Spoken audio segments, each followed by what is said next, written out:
Welcome to the Spot On Insurance Podcast, sponsored by Insurance Licensing Services of America, ILSA.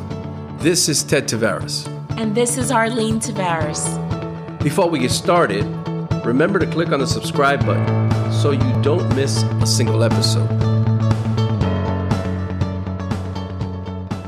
Hello and welcome to Spot On Insurance. This is your host, Doug Foresta. I want to remind you before we begin that if you have not subscribed to the podcast, please go to iTunes and subscribe so you won't miss any of our wonderful episodes. Today joining me is Cindy Donaldson, the principal of Red Barn Consulting, and we're going to be talking about agency operations and how improving your agency operations can help you improve your sales goals. Before I bring her on, though, I just want to remind you that if you have not subscribed to the podcast on iTunes, what are you waiting for? Hop over there now and search up Spot On Insurance so you don't miss any episodes. We have some really great topics here. So again, my guest is Cindy Donaldson, the principal of Red Barn Consulting. Cindy, thank you for joining me. You're welcome. Happy to be here. Thank you so much. So yes, we are going to talk about agency operations and the importance of agency operations and having a system and structure. Let's first start with, I know that you discuss one of the things that you talk about is this idea that culture is king. Can you explain what you mean by that? Well, I mean, like any company, if you, and I work with a lot of companies outside of the insurance industry as well, but it's very specific in the insurance industry. Usually when I go in and work with an agency, if I find that they're really struggling to meet their sales goals, the first thing I look at is, what's the leadership like and what's the culture like? And oftentimes we'll find, owners that used to be producers, 10, 20 years ago, and they had a certain way of doing things. And as you know, businesses are different now. Cultures are different. Millennials are coming in and they want to be part of the process. And cultures need to be inclusive and vibrant, and they need to embrace different ways of doing things.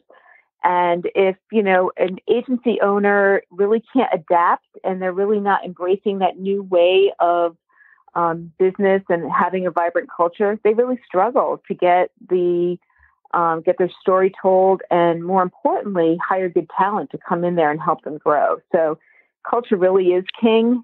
And if they really master that piece, it's a huge step toward being, the agency of the future, which is, as we know, agencies are really struggling now. And the ones that are winning, this is a big secret piece for them. And I know you said that it starts at the top. What would that look like for, we're going to talk about leadership and management in a little bit, but what would that look like, that changing the culture from the top of the organization? Well, if you go into any company, even if it's not insurance, and you find a CEO or a president who's just sitting in an office and is completely detached with the frontline people. So in insurance, it's really going to be the service people, the receptionists, the people that answer the phones, that are dealing with the complaints and have to handle the renewals. If they're completely detached from that, then that just creates a culture that's not healthy. So agencies that I work with that are doing really well, the principal is, rolling up their sleeves, has constant meetings with their team, staff meetings, is really involved in all the communication that goes out to the insured. So say they're struggling with retention, maybe it's dipped down below, 95, which for me is like the magic number. Then great principals will get the team together and say, okay, what do we need to do differently? What's working? What's not working? And identify key people within the organization that can really move them forward versus just sitting in an office yelling at people going, we need to fix retention. It's your fault. It's your fault. So kind of the Richard Branson theory on management, where employees come first and customers come second and stockholders come third. If they embrace that kind of management style, it really works. And that's what millennials are looking for. Well, let's talk about that idea that, as you said, that principals really need to embrace this so that, right, millennials are looking for top talent or looking for that kind of environment. I know you said that, part of the problem is that principals themselves started as prior producers. And although that's great, there's sometimes a problem with that. Can you explain where that becomes problematic? And I'm not saying that agency owners are bad on any level, but right. If you think about how today's agencies have sort of evolved, either they were passed on to a child But many children didn't want to be the insurance person. So, or they were bought up through a mergers or acquisition. And the third way is that, a current employee gained equity in the firm and then eventually became the CEO. And those people that gained equity 99.9% of the time are producers. They had a book of business. So producers are not inherent business owners. They don't really understand. Many don't even know what a P&L, statement looks like. They're salespeople. They're not structured, and they surely don't get policy, process, and procedure. And they kind of buck the system. I mean, I did sales for years. I just want to go sell. I don't want to get, involved in the minutia of how things happen and how, policies need to get reviewed and pipelines and all of that. Like, I just want to go sell. So, I mean, that's really the gap. There's a lot of, mid-sized to small agencies out there where the principal owners right now are past producers, and all of a sudden they can't go out and buy other agencies. That, at least here in Connecticut, the mergers and acquisitions have kind of dried up. There's not a lot of agencies really to buy anymore. It's all kind of happened. So now they have to rely on organic growth, and that kind of requires policy, process, and procedures. And so they're struggling with that. Well, I know that you talk about this idea that leadership is different than management. Can you explain what you mean by that and the connection to agency operations? Sure. I mean, I'm a huge Simon Sinek fan. If you haven't read the book, Start With Why. You should really do. Yeah. Great huge stuff. Fan. There is a big difference between being a leader and a manager. I mean, I think of the manager sort of as the how people. I mean, they either write the policies, process, and procedures, but they're really, they're addicted to that real process. And every agency needs them, but they get things done. Where leaders are more the visionaries. They're the big picture people, but typically they aren't detailed people. They're not the ones to sit in a management meeting and review policies, process, and procedures, or go through a renewal meeting and do all of that kind of stuff. It's not their thing. So every organization needs that leader, someone who's a visionary, someone who really understands the why and can really bring that culture to the next level. And those great leaders will attract great people that fit into their culture. Where managers are more focused on the day-to-day operations. So you really need both of them. And again, a lot of producers tend to be more those big picture thinkers, more visionaries. And so they really struggle with the operations side of it. So let me ask you this question. So what do I do if I am more of that, if I am that principal who's more of the leader? Do I have to bring someone else in who really has that skill set that maybe it just doesn't come naturally to me? Yes, and yes. And, I've worked with a lot of agencies, and in this exact scenario, I'm like, you know what? It's worth it to bring in a director of operations or a COO, somebody who can work with the staff, create the policies, process, and procedures, and make sure that not only you draw them up, but you implement them, you monitor them, and then you control them. So if something's not working, you adjust the policies, process, and procedures, and you move on versus just winging it. And that's where agencies really get into trouble when they don't have the policies and the operations really aren't clean. It's like throwing spaghetti against the wall. And then all of a sudden now the retention starts dropping. They've got employee turnover. And you know better than I do that, especially in the commercial insurance side, it's really hard to get producers.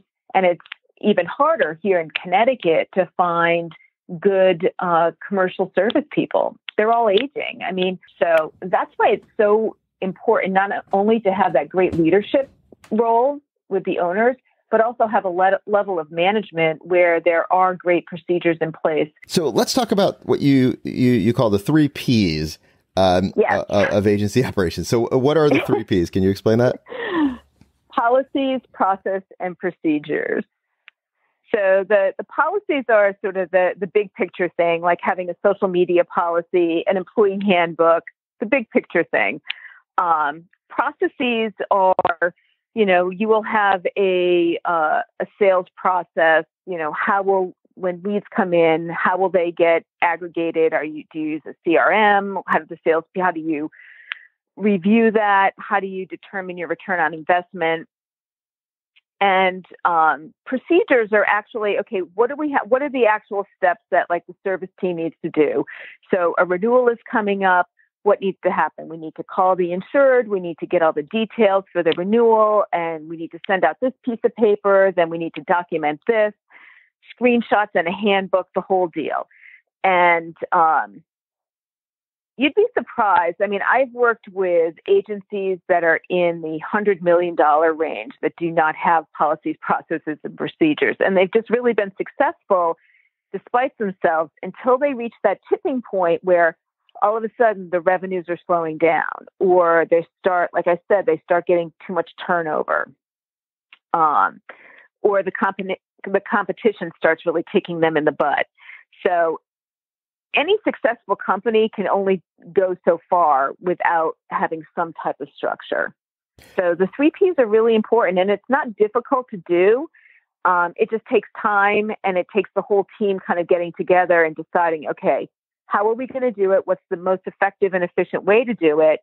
But everybody needs to buy in, including that person at the top, the leader. And this is where I see it often falling apart. The principal or principals will say, yes, we need this. And, we'll get all the process and procedures all lined up. We do all the training with the team. And then, Ann and John Doe, who are the owners, say, well, yeah, I don't want to do that. I've been doing it this way forever. And so it falls apart. So it's only going to work if everybody on the team gets the buy-in, drinks the proverbial Kool-Aid, and then the magic happens and it works. Does that make sense? It does. And in a minute, I want to ask you a follow-up question about, why people don't like structure and all that. But actually, I just thought about sort of a follow-up to what you're talking about, which is how do you deal with an agency owner or someone who says, you know what, we've always done it this way. And like you said, we got $100 million in revenue. We're fine. We got $100 million in business. Why, what's the big deal? What's the problem? Well, I mean, and I pushed back at them, I was like, well, you called me for a reason. There is a problem. So right, that's a good point. I get called, right. They call me, there's a problem. So, and they typically call me because sales have slowed down or they feel they need some marketing. And that's when I look at the whole, I go back to the operations to see where the roadblocks are. Like, why aren't they getting there? Because I can, create some fabulous marketing strategy, but if they can't get the work out the door, or if they've got low customer retention or their net promoter score isn't high, and that's where the problem is. It has nothing to do with the marketing. And so I'm just brutally honest. I say, listen, you called me because of this problem. You're going to have to make some changes if you want to achieve the goal that you want. So what do you want to do? Yes, you've been successful, but now you're having this issue.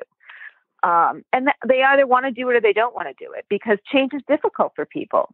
And don't forget, a lot of these people that I'm dealing with are in their 60s. So they're ready to retire. And often my suggestion is, listen, you have a younger team below you, or you're passing this on to the next generation, or whatever that situation is. Why don't we work with them? Maybe it's time that you step out and, go to Florida or do whatever you want to do, or be more of a silent part of this whole situation. And let's let the people who really want to do the work and who are willing to change take it to the next step. But it's not easy for a lot of people. Spot on Insurance is sponsored by ILSA, Insurance Licensing Services of America, America's premier licensing and regulatory compliance experts. To learn more about ILSA and the services they provide, visit ilsainc.com. One of the things I would imagine that principals are concerned about is the idea that, well, if we create all these policies and procedures, we're going to create this environment that is just, so bureaucratic that it's going to become stifling to our creativity, stifling to our production. Can you say a little bit about that? Yeah, if it's done correctly, it's not. And here's one thing that I've learned over my, I don't know how many years of doing this stuff. Service people crave structure. I mean, they love it. They want to know when they come into work in the morning, what they have to do, how they have to deal with this. They don't like gray area. They're nurturing people. They just want to make their customers happy. And they don't want, all this like, well, I do it this way for one person and this way for the other person. They love process and procedure manuals. They just want to know how to do it. And at the end of the day, everybody's happy. So it sounds like it will be very bureaucratic, but it's not. And the secret sauce there is when I do this with people, I get the entire team involved. So I'll bring the service people in and say, what's working, what's not working? What would make your life easier? Same with the producers. What's working, what's not working? How can we help you sell more? And for the producers, it's all about selling more. For the owners, it's all about, boosting the bottom line. And for the service people, it's like, how do I make my life just a little bit easier? Because they have the toughest job of all. So, you kind of work with those three sectors and then you kind of merge it all together.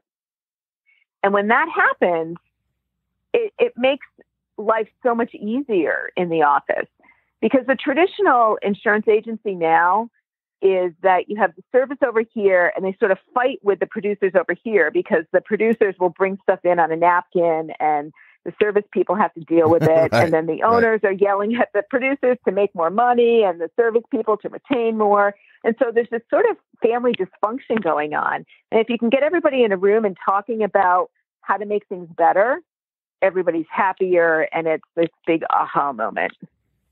I know one of the things you're talking about is the frog in the water. Can you explain what you mean by that? I think we yeah.